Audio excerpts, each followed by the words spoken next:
राधावल्लभ श्री हरिवंश।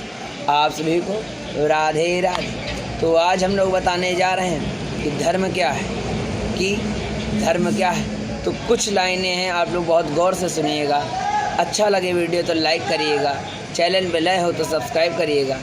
तो बताते हैं कि धर्म का अर्थ है कि किसी भी व्यक्ति का किसी भी विशेष शक्ति या विशेष कार्य से और उससे जुड़ा जीवन जीना ही तरीका धर्म कहलाता है। यह नैतिकता, मूल्यों, सिद्धांतों और नियमों का एक समूह जो लोगों को सही और गलत की विशेषता बताता है, जो लोगों को सही और गलत का मार्ग बताता है। तो धर्म किसी भी अलौकिक शक्ति या सिद्धांत के विषय पर आरब्ध नहीं है, जैसे कि ईश्वर, प्रकृति या किसी भी अन्य शक्ति धर्म कहलाती है।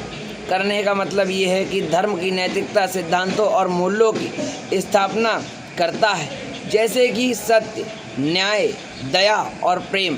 कहने का तात्पर्य ये है कि सत्य, न्याय, दया और प्रेम ही धर्म है।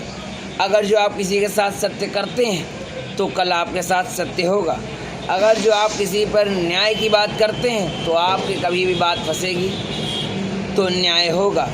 अगर जो आप कल किसी के ऊपर दया करते हैं, किसी भी जीव के ऊपर दया करते हैं या किसी भी मानव के ऊपर दया करते हैं तो आपके साथ ऊपर वाला भी आपके साथ दया करेगा। कहने का तात्पर्य ये है कि प्रेम, किसी के साथ आप अगर जो सच्चा प्रेम करते हैं तो ऊपर वाले का प्रेम आपको एकदम मोह लेगा। तो धर्म ये है। धर्म लोगों का जीवन बदल सकता है। धर्म लोगों का जीवन जीने का दरिया बदल सकता है, जिसमें पूजा, अन्य धर्म की गतिविधियाँ करना शामिल होता है। धर्म का तात्पर्य ये है कि धर्म लोगों का एक साथ लाता है, धर्म लोगों को एकजुट लाता है। कहने का तात्पर्य ये है कि जिसमें उन्हें समुदाय और सम्मान की भावना उत्पन्न ना हो, किसी भी समुदाय को किसी के सम्मान की विशेष भावना ना उत्पन्न हो।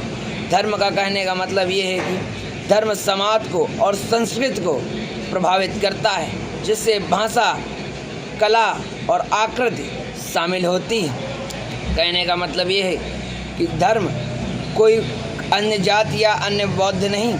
कहने का तात्पर्य यह है कि ना हिंदू धर्म, मुसलमान धर्म, ईसाई धर्म, बौद्ध धर्म, प्रत्येक धर्म की अपनी अपनी एक नई विशेषताएं हैं, रचित है।